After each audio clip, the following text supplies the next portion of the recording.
Hey, what's up? It's Christian back again from TLA Fitness. And today I wanted to make a quick video talking about the kinetic chain and why it's so important and how injuries and dysfunctions start from this, right? So when you look at the kinetic chain, right, it goes through different joints. Now, some people might add the foot and the shoulder, the glenohumeral joint, but the typical ones that people talk about are the ankle joint, the knee joint, the hip, right? You got your lumbar, you got your thoracic, and you got your cervical. And I'll break down each one of them and what they really mean and how it's affected by each one.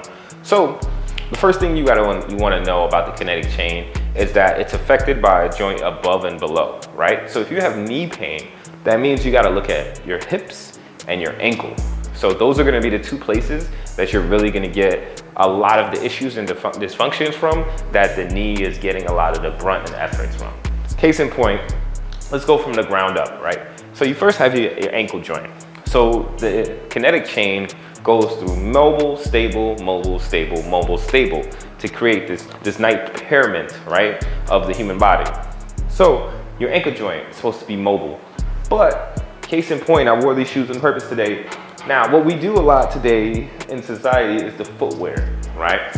So now, a lot of these footwears that we wear nowadays, the cushion in the back is a lot, right? And what ends up happening is that your feet end up being slanted down like this the whole time, right? And what basically that does is it tightens up your calves, right? So now it's harder for you to bring that foot up just like this, because your calves are tight and it's pulling on it and it's stopping it from getting that proper flexion, right? Now, how does that affect everything above and below? So let's say you're trying to do a squat, right? I go here, I got my feet set up and I try to squat. Now, imagine that my feet can't flex up like this when I go down into the squat. What's gonna happen? My body's gonna lean forward. When I lean forward, all the pressure is on my back and my knees. I can't really turn my glutes on from this position because my ankle has gotten immobile. And you wanna really focus on the mobility of your ankle. So that's the first joint, ankle mobility. And as I said, footwear, whether it's heels, whether it's basketball sneakers or sneakers in general that have a lot of cushion and platform, this helps, or let's say help with the dysfunction in your feet. Now, we go to the knees next, right? In the knee, you have a stable joint, right? Because the ankle is mobile, so it's stable, mobile, mobile. It just keeps going on like that. So with the knee joint, what ends up happening, like I said before, I'm gonna skip and talk about the hip. The hip is supposed to be mobile. So now if my ankle, like I just said just a couple minutes ago, if my ankle gets stiff, the knee is gonna have to take a lot of that load, right? I can't do the mobility through my ankle, so I'm gonna steal it from my knees, right? And that's when you get a lot of knee pain coming on. Also, with your hips, what's another thing that we do a lot in today's society? We sit down. So now my hips is in this position, constantly flexed. This is tight, and now when I go to stand up, right, I don't have the proper hip mobility to do a lot of movements. So let's say your knee is stiff from the footwear, your hip is stiff from the footwear. How can this possibly be stable if the two joints above and below it that's supposed to be mobile are now stiff, right? So you have to really think about that going forward. Like if you're having knee pains, look at your hip mobility, look at your ankle mobility. I guarantee you one out of the two, if not both, are gonna have issues. So really focus on that and really look into that. We go into the hip now, right? So now we talked about the hip is supposed to be mobile, right? Now let's say your knee isn't stable, and let's say a lot of it comes from your lumbar. Your lumbar is the thickest part of your spine, right? So just to make that understand what your lumbar is, so it's the lower back basically, right? And what ends up happening, right? We talked about the knee being stable, and now it can't be because the joints above and below it aren't mobile. The low back, same thing, it's supposed to be stable. Now, let's talk about this. If my hips are tight, right? And I go to do a movement, a deadlift, and I come back up, because we deadlift every day in life, right? You go to pick something up and put it down. So if I go to deadlift and my hips don't have the proper mobility to do that movement, what ends up happening, right? I'm gonna steal that from my back, because I can't open my hips up, lock it up, stand up tall. I'm gonna do that with my back. My back is gonna be doing that movement. And that's where you get a lot of back issues with that. Now, on top of that, you got to think about just different things in society. We talk about hips, sitting down. You go home, you sit down.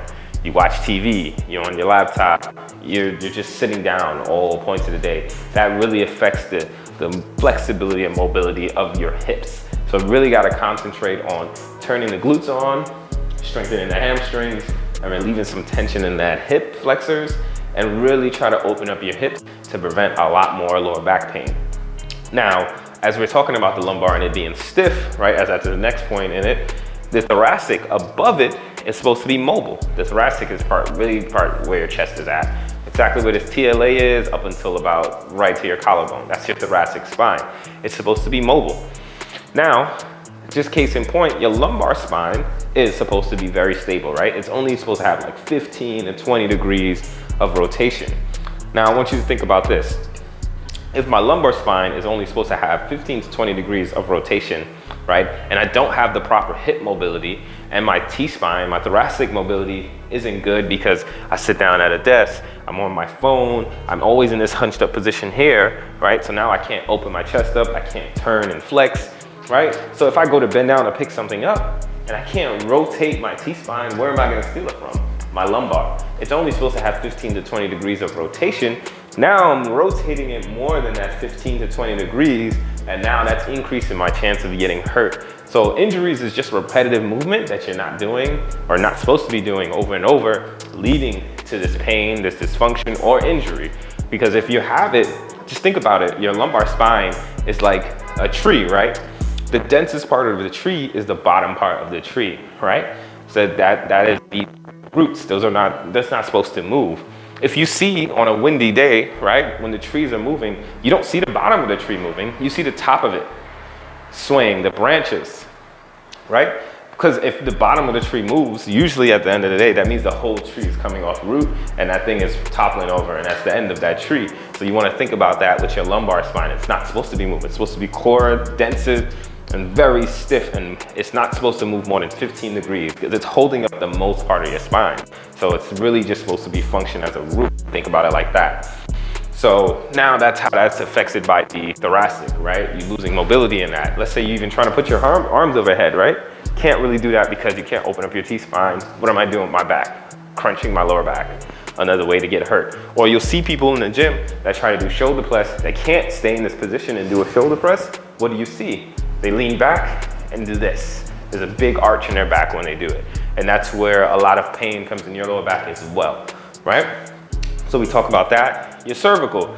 Now this is the one that people usually are a little like, that doesn't make any sense because I could turn my neck side to side, or how could my cervical be stable? You know, because obviously it's the one above that. But even when you're turning your head, your neck is still in place.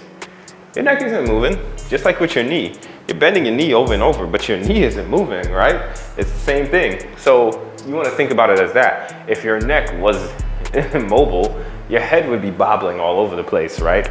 And what happens with a lot of that with the neck, when it doesn't become stable in that part, is we're on our phone, we're on our laptop, we're on the computer over here, and the back part of the neck gets really weak and the front parts get really stiff and overactive. And that leads to a lot of neck pain that goes down into your traps. Also can cause a lot of headaches. So you really want to pay attention to your neck position and things like that. How you can also think about the kinetic chain, if you look from the side, think about it from the ear, shoulder, hip, knee, and ankle. That all should be in one line. If it isn't, that means something is out of the kinetic chain. And think about it as anything. If everything is stacked on top of each other, that's the strongest it can be. But if you start moving things to the side, it's just like Jenga. Once you start taking the pieces out and it starts to get unbalanced, it has a more likely probability of falling. And that's the same thing with your strength training program. If I'm doing a movement and I'm pressing, I'm jumping and stuff like that, and all the parts aren't lined up, I can't get the proper force to generate to get these movements properly or to conduct it with proper form. So in short, understanding kinetic chain can help you increase your performance, decrease your chance of injury, and just live a stress-free life. You know, like I said, it's connected to headaches as well. So in short, the kinetic chain is important.